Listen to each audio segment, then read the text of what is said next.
আমাদের লক্ষ্য হচ্ছে ধীরে ধীরে ঢাকা দেশের সকল অংশেই পর্যায়ক্রমিকভাবে এই বেসিক সুবিধাগুলোকে গড়ে তোলা। আমরা খেয়াল করেছি যে মানুষের সুযোগ সুবিধা, সেটি চাকরি বাকরির ক্ষেত্রে হোক, চিকিৎসার ক্ষেত্রে হোক, পড়ালেখার ক্ষেত্রে হোক, বাচ্চাদের সবকিছুই ঢাকা কেন্দ্রিক গড়ে উঠেছে এবং একদিন দুই দিক না, এটি বহু বছর ধরে গড়ে উঠেছে।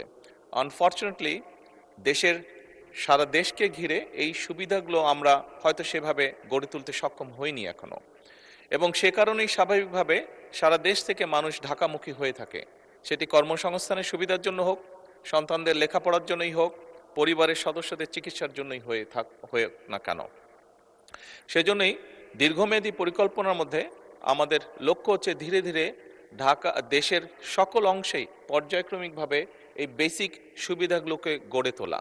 সেজন্যই মাননীয় স্পিকার, আপনি খেয়াল করে দেখবেন বর্তমান সরকার বিভিন্ন শিল্পায়ন গড়ে তোলার লক্ষ্যে দেশের বিভিন্ন জায়গায় বিশেষ শিল্পায়িত অঞ্চল গড়ে তোলার চেষ্টা করছে।